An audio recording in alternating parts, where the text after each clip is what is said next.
गुरुजी जी। मैं कश्मीर से हूँ। कश्मीर जी जी। अब मैं प्रयागराज में रहता हूँ 20 साल से। जी। सबसे पहले आपका और अधीक्षक महोदय का बहुत बहुत धन्यवाद, जिन्होंने हम लोगों को इंसान समझा। बाहर की दुनिया से जब भी कोई जेल में आता तो बाहर की दुनिया से, बाहर के समाज से कट जाता है, जी। हीन भावना से देखा जाता है। जी।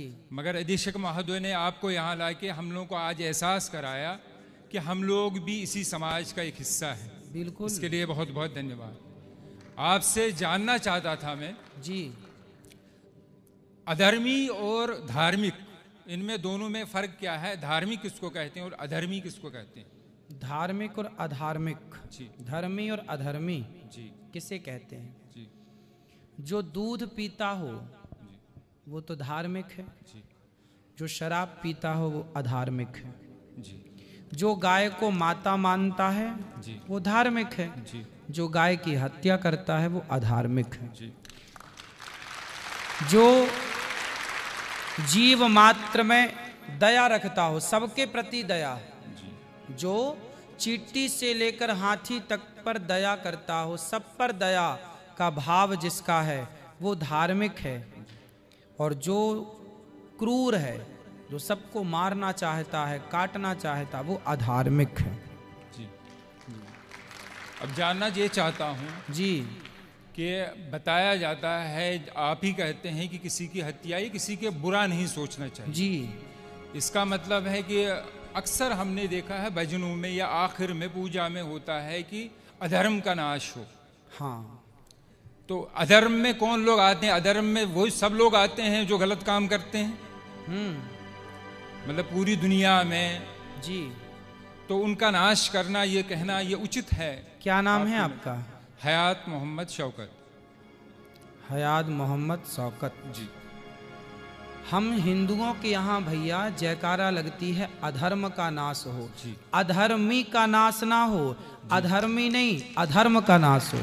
जो व्यक्ति के अंदर अधर्म है, जैसे आप शराब पी रहे हैं, जी, जी। तो आपका नाश ना हो, आपके अंदर जो शराब पीने की गलत आदत है उस अधर्म का नाश हो, व्यक्ति का नाश नहीं। समझो आप, जी। व्यक्ति का नाश नहीं बोला गया, जी जी व्यक्ति का नाश हो ऐसा नहीं, अधर्म का। अधर्म मतलब अधर्म करने वाले, जैसे अधर्म गलत सोच, गलत विचार। जैसे दूध पीना धर्म है, शराब पीना अधर्म है। तो शराब मत पी भैया, पी रहा है तो छोड़ दे और दूध पर आ जा। तो अधर्म का नाश हो का मतलब है व्यक्ति का नाश नहीं, व्यक्ति के भीतर की बुराई। इसलिए तो सनातन संस्कृति श्रेष्ठ है मेरे भाई, कि हम हिंदू, हम सनातनी व्यक्ति का नाश नहीं चाहते, उसके अंदर की बुराई का नाश चाहते हैं। थोड़ा सा और समझ चाहूँगा मैं। जी। अगर आपकी नज़र में इसका अर्थ मैं इतना समझा हूँ, बड़े ही मतलब रेस्पेक्टली आपसे कह रहा हूँ मैं, जी। कि सनातन धर्म बहुत अच्छा है। जी। इसका अर्थ यही समझ पाया हूँ मैं। जी जी कि इसमें किसी की हत्या नहीं चाहते। बिल्कुल बिल्कुल। फिर हमारा देश ऐसा क्यों नहीं करता? हथियारों पे करोड़ों नहीं अरबों रुपया खर्च किया जाता हथियार खरीदने के लिए। ठीक है। किस लिए खरीदा जाता है हथियार? जी गुरुजी, जी। कि हम दुश्मन से अपनी सुरक्षा करें। बिल्कुल बिल्कुल। फिर ऐसा क्यों नहीं करते कि हम लोग सबको कहें, अगर मुझे कोई मारने आए, जैसे आप कहते हैं कि हत्या पाप है, अगर मुझे कोई मारने आए, कत्ल करने आए, क्या मैं उससे ये कहूं कि भैया मैं सनातनी हूं, तुम मुझे मार दो मगर मैं तुम्हारे ऊपर हाथ नहीं उठा सकता? ना, इसकी परिभाषा समझनी पड़ेगी। हमारे हाथ में यदि माला है तो समय आने पर भाला भी हो सकता है। जी। यदि हमारे मन में, देखिए हमारे हृदय में दया है, हमारे हृदय में जी। दया है, कायरता नहीं है। हम आपको देखेंगे कि आप दया के योग्य हैं तो आप पर दया करेंगे, और यदि देखेंगे कि आप दया के योग्य नहीं हैं तो घर में घुस के हनुमान जी लंका भी जलाते हैं। नहीं, मुझे अभी सवाल करना है बेटा। हम यहाँ जेल में जी। सब लोग जितना प्यार से, सद्भावना से जेल में रहा जाता, मुझे लगता आजकल बाहर की दुनिया में नहीं रहा जाता। बिल्कुल सही कह रहे हैं आप। मगर यहाँ 2-3 दिन से मैं देख रहा हूँ, जैसे आप भी थोड़ा सा, ये कह रहे हैं कुर्बानी की बात उठी जी जी कि हत्या, बार बार यही बात आ रही है। जैसे मैंने आपसे कहा है कि अगर कोई भी, अगर हम अपने देशवासी सब लोग यहाँ के हमारे जो बड़े हैं, नेता हैं, प्रधानमंत्री हैं, वो अगर सब दूसरे देशों से फिर कहे कि भाई हमें हथियार नहीं खरीदने, हम सनातनी, हम किसी को नहीं मारेंगे, तुम भी हमसे दुश्मनी ना रखो। मारेंगे की बात नहीं है जी। हमारे भगवान श्री कृष्ण ने अर्जुन हथियार डाल दिए थे जी। मैं महाभारत नहीं लड़ूंगा जी। आपने महाभारत के बारे में कुछ सुना है? अर्जुन के बारे में कुछ सुना है? हल्का हल्का थोड़ा सा। अर्जुन नाम के एक हमारे यहाँ भक्त हुए हैं जी। उन्होंने महाभारत का युद्ध हुआ तो उन्होंने हथियार डाल दिए कि जी मैं युद्ध नहीं करूंगा, क्योंकि सामने मेरे गुरु हैं, मेरे पितामह हैं, मेरे अपने भाई हैं, मैं उन पर कैसे धनुष चलाऊंगा, बाण चलाऊंगा। तब भगवान ने कहा तू क्षत्रिय है, कर्मण्येवाधिकारस्ते मा फलेषु कदाचन, तू कर्म कर, तू क्षत्रिय है, क्षत्रिय का धर्म है युद्ध करना। हम बेवजह किसी को नहीं मारते भैया, हम बेवजह किसी चींटी को भी, हमारे यहाँ दाना डालने की परंपरा है, कुत्ते को रोटी देने की परंपरा है, गाय को रोटी देने की परंपरा है, कबूतरों को, पक्षियों को दाना डालने की परंपरा है। बेवजह किसी को नहीं मारते, पर कोई छेड़ता है तो छोड़ते भी नहीं है। बेवजह मैं मानता हूँ कि नहीं मारा जाता, किसी भी धर्म में नहीं। हाँ, हमारे कुरान में भी लिखा है कि एक मानव की हत्या पूरे मानवता की हत्या है। बिल्कुल।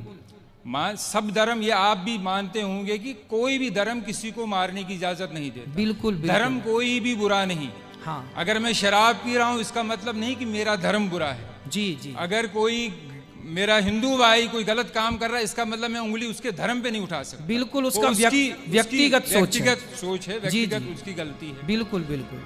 मगर एक बात मैं बता दूं कि अगर एक प्रोफेसर एक दूसरे क्लास के, सेकंड क्लास के बच्चे को 12th क्लास का सवाल पूछे, हाँ, तो क्या वो जवाब दे पाएगा गुरुजी? बिल्कुल नहीं दे पाएगा। सही है। इसी तरह आप जितने ज्ञानी हैं, मगर यहाँ प्रश्न ऐसे लोगों से, हम बेचारे, हम तो जेल में बंद जी, और इतने ज्ञानी नहीं हैं। जी जी। तो उससे गलत सोच, कुछ जगह थोड़ा गलत मैसेज जाता है कि नहीं हमारे धर्म में, अगर जैसे कुर्बानी की बात लीजिए आप, हाँ, कुर्बानी जो ईश्वर, जिसको अल्लाह मैं कहता हूं, आप ईश्वर कहते हैं, जो अदृश्य है, जी जी जी, जिसने इस पूरी सृष्टि का निर्माण किया है, बिल्कुल सब कुछ मेरे लिए, पानी, खाना, जो कुछ अन्न मुझे दिया है उसी ईश्वर ने दिया है। जी जी। पानी, जल दिया है उसी ईश्वर ने दिया है। बिल्कुल। माफी चाहता हूं कि मेरी हिंदी इतनी अच्छी ना, आप अच्छा बोल रहे हैं भैया, बहुत अच्छा बोल रहे हैं आप।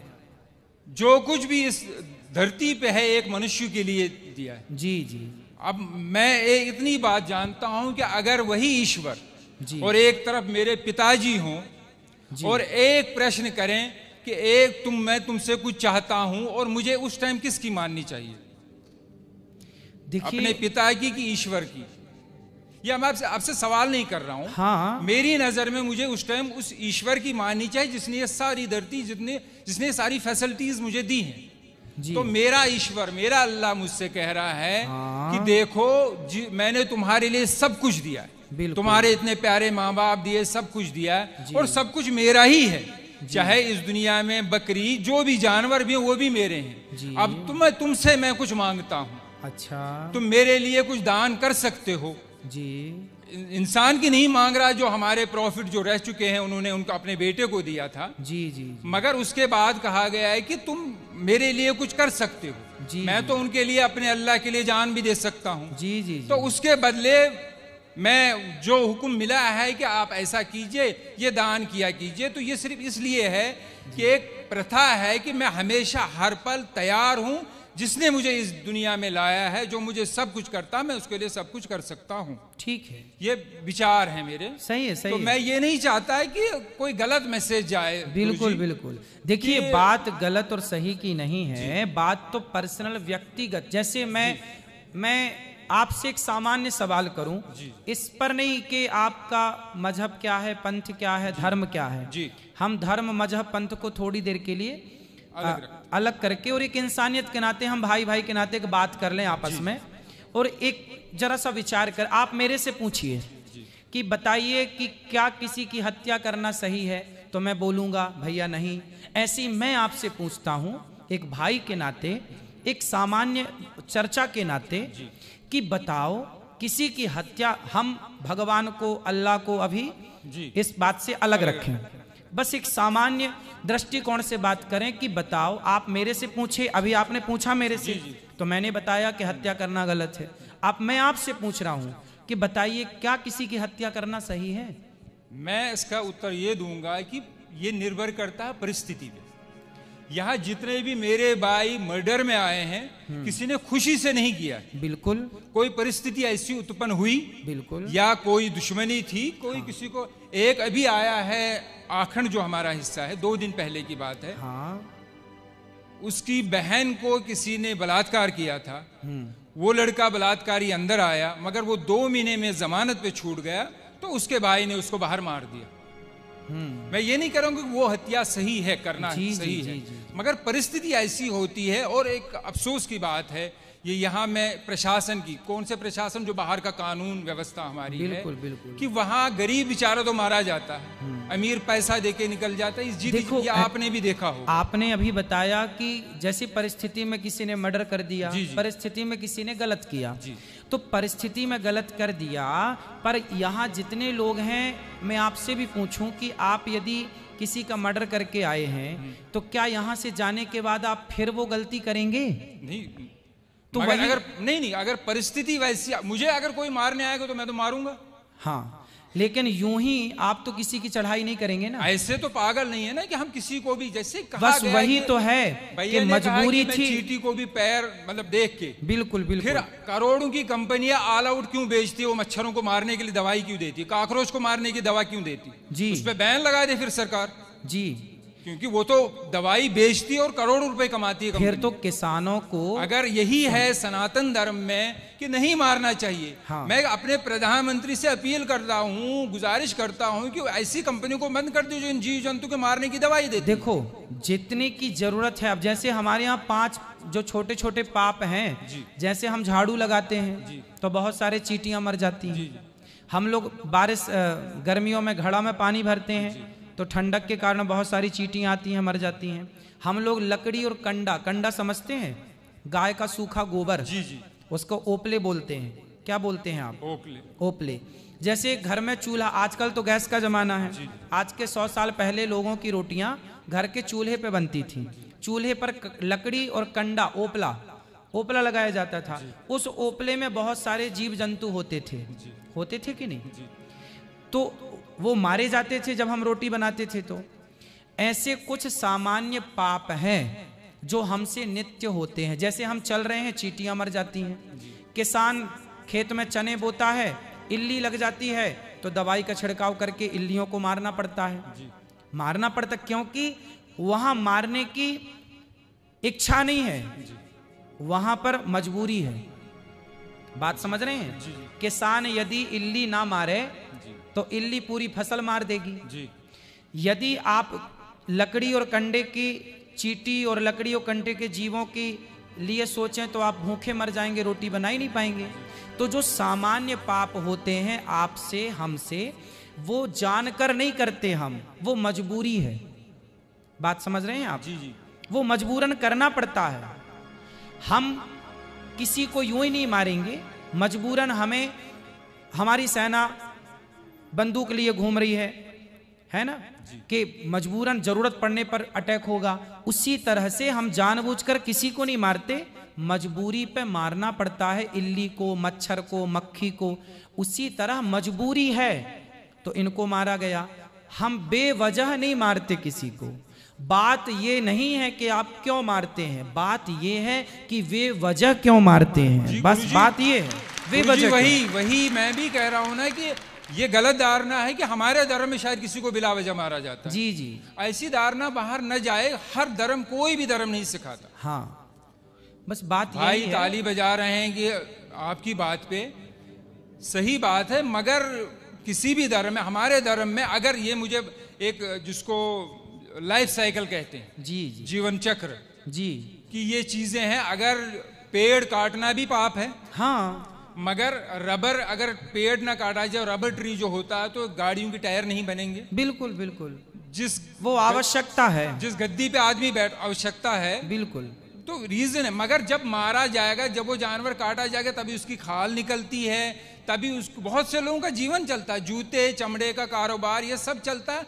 तो उसी ऊपर वाले ने दिया है, उसी ने अगर हमें परमिशन दी है कि आप इसको मार के कुर्बानी या खा सकते हैं, तो इसमें मेरी नजर में कोई गलत बात नहीं। ठीक है, आप यदि रीजन दे रहे हैं तो ठीक नहीं, है। रीजन मैं आपकी बात को काट नहीं रहा हूँ, साइंटिफिकली एक प्रूफ है। हाँ। गुरुजी आखिरी बात कर रहा हूँ जी जी जी। कि जो शाकाहारी जानवर होता है उसके जो टीथ होते हैं, दांत होते हैं, वो सपाट होते हैं जी। और जो मांसाहारी होता है, चाहे वो कुत्ता हो चाहे वो शेर हो, जो मांस खाता है जी जी। उसके 4 दांत नोकीले होते हैं जी। मगर ऊपर वाले ने मनुष्य को भी 4 नोकीले दांत दिए हैं। रीजन यही है कि अगर सिर्फ दुनिया में, सिर्फ मैं मुसलमानों की बात नहीं कर रहा हूँ, अमेरिका में क्रिश्चियन है, जूस हैं, जितने भी धर्म हैं, सब में खाया जाता है। क्या मांस? जी नहीं तो मांस खाया, हर किस्म का मांस खाया जाता है। मांस खाना सही मानते हैं आप?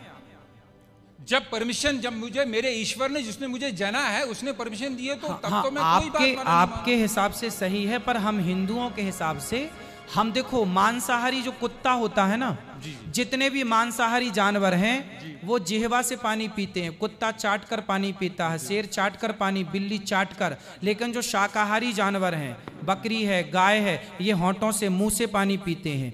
अब आप बताइए कि आप मुंह से पानी पीते हैं कि जिह्वा से चाट कर पानी पीते हैं? फिर दांत नहीं, दांत का भैया सुनो, दांत का मेरा सिर्फ इतना कहना है कि जैसे आपने कहा कि आपके हमारे धर्म में मेरे ईश्वर एक ही है। हाँ, उसने जब परमिशन दी है मुझे, आप कह रहे हैं कि आपको नहीं, मगर यह तो नहीं होना कि दुनिया में यह भावना हो कि नहीं ये धर्म अच्छा, बाकी धर्म अच्छे नहीं। देखिए, हमारा जो सनातन धर्म है जी, उस जैसे आपके धर्म में तो ये कहा जाता है कि जैसा आप ही बता रहे हैं कि आपके यहाँ मांस खाना सही मानते हैं वो लोग, हमारे यहाँ मांस खाना सही नहीं मानते। हमारे यहाँ किसी भी मंदिर में जो मनमाने ढंग से बकरा बकरे की बलि चढ़ाते हैं मंदिरों में, वो गलत चढ़ाते हैं, हम लोगों से गलत मानते हैं। हमारे यहाँ मंदिरों में 56 भोग लगता है भगवान को, बढ़िया दाल चावल खीर पूड़ी सब्जी बादाम काजू पिस्ता, इनका भोग लगता है। जब हमारे यहाँ ये कहा जाता है कि जब खाने को 56 भोग हैं तो क्यों अपने स्वाद के लिए किसी की हत्या की जाए, इसलिए हिंदू लोग मांस नहीं खाते। ये अपनी अपनी विचारधारा है। आप खाते हैं तो उसमें आपकी अपनी विचारधारा है, हम लोग नहीं खाते उसमें हमारी अपनी विचारधारा है। अब ये देखना है कि किसकी विचारधारा श्रेष्ठ है। यदि श्रेष्ठता का निर्णय किया जाएगा तो ये देखा जाएगा, और निर्णय नहीं करना तो अपनी अपनी जगह सब ठीक है। जी यही मैं कह रहा हूँ। आखिरी बात, हाँ, जैसे आपने कहा कि मैं आपके धर्म को इसलिए बुरा नहीं कह सकता ना कि ये लोग देखो मांस नहीं खाते, तो दूसरा धर्म वाला ये क्यों कहे कि देखो ये मांस खाते इसलिए बुरा है। फिर मेरी नजर में भी बहुत ही निम्रता से मैं आखिरी बार कहता हूं, जिससे मेरी नजर में शंका सवाल उठते हैं। हाँ, कि ये शायद मुझे पता चला कि शायद आपने जवाब दिया है। जी। हमें बचपन से सिखाया जाता है कि चोरी, मैं सब भाइयों से, कोई मेरे दिल में कोई ऐसी बात नहीं है। नहीं, आप बिल्कुल बात करिए भाई की तरह। कोई चोरी 5 पैसे की हो या 5 लाख की चोरी होती है, बचपन से स्कूलों में भी सिखाया। बिल्कुल बिल्कुल बिल्कुल। फिर क्यों एक चीज, भगवान कृष्ण जी के बहुत से गुण होंगे, मगर बार बार ये माखन चोर क्यों कहा जाता? हर बच्चा चोरी करता, इसका मतलब ये नहीं कि मेरा बच्चा बचपने में चीनी चुराता था तो मैं उसको बड़ा होके उसकी शादी भी होगी मैं उसको कहूँगा ए चीनी चोर, अबे चीनी चोर। सुनिए तो क्या है, ये तो मेरे दिल में अजीब ना आता नहीं, चोर क्यों मैं कहा उत्तर जाता? दे दूं आपको। आपने बोला 5 पैसा चुराए या 5 लाख चुराए, पर भगवान कृष्ण हमारे माखन चुराते हैं। माखन ना 5 पैसा है ना 5 लाख। खाने पीने की चोरी नहीं मानी जाती। वही मैं भी कह रहा हूँ, मगर फिर और हमारे यहाँ भगवान कृष्ण को ना चित्त चोर कहा गया है। क्या कहा गया है? चित्त चोर। चित्त चोर, चित्त मतलब हृदय। माखन चोरी का मतलब है मक्खन के जैसा जिसका मन होगा उस मन रूपी माखन की चोरी कर लेते हैं भगवान। ये मतलब मेरे मन में एक सवाल था कि मतलब अजीब सा लगता था कि ऐसा क्यों कहा जाता। आपने इसको स्पष्ट कर दिया। जी जी, बाकी धन्यवाद। खुश। और कोई सवाल हो तो पूछिए। आप अच्छा लग रहा है आपसे बात करके। खुश रहिए।